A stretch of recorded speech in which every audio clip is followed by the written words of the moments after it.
Bonjour. Peut-on comprendre Dieu avec notre intellect?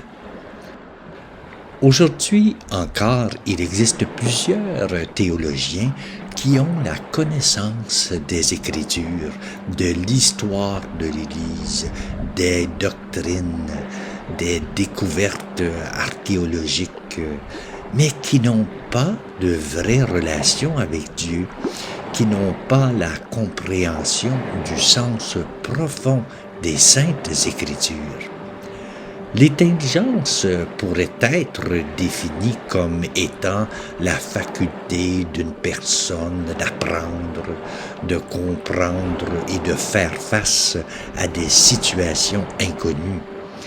Il s'agit également de la capacité à mettre en pratique des connaissances, de s'adapter à son environnement et de penser de façon abstraite.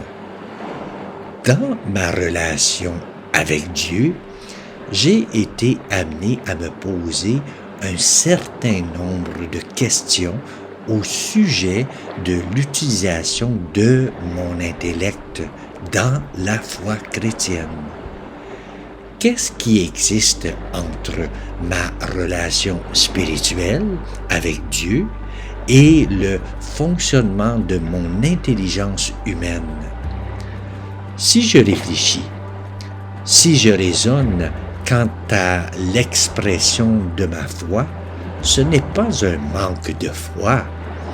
Je me souviens, pendant mes études, un professeur me disait « Il faut poser des questions sur sa foi, et 5 nouvelles questions surgiront. » C'est un signe d'intelligence, se poser des questions.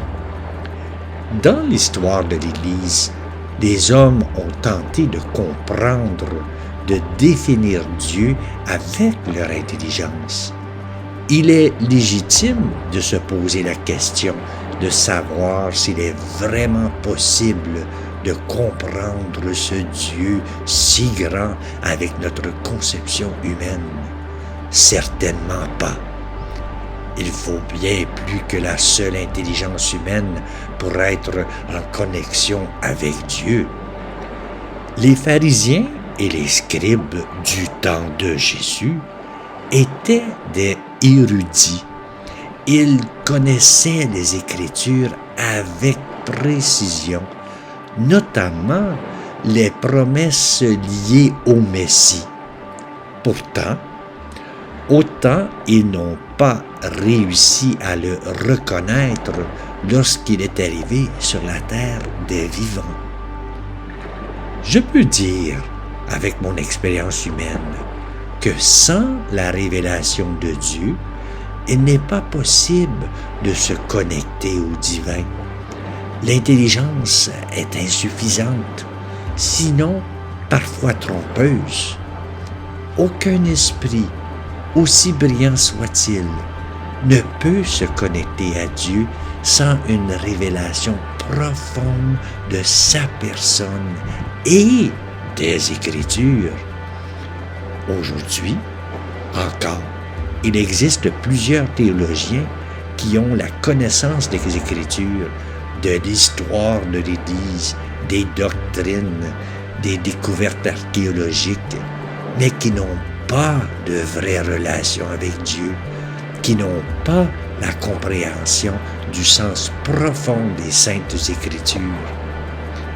Il y a un texte en Matthieu, chapitre 11, verset 25, qui dit « En ce temps-là, Jésus prit la parole et dit « Je te loue, Père, Seigneur du ciel et de la terre, de ce que tu as caché ces choses aux sages et aux intelligents, et de ce que tu les as révélées aux enfants. » Du temps de Jésus, plusieurs hommes ont voulu définir Dieu avec la seule force de leur réflexion.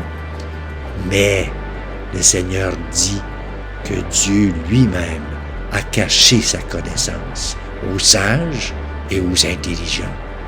Par contre, il l'a révélé aux enfants.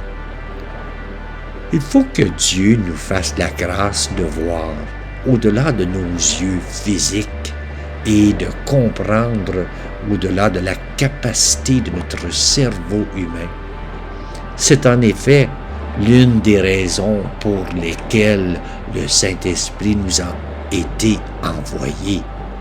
Jésus dit à ses disciples qu'il enverrait le Saint-Esprit afin de nous conduire dans toute la vérité. La vérité est d'abord une réalité spirituelle que l'on expérimente à travers une révélation. Voilà, j'espère que ça vous a aidé. Bonne journée.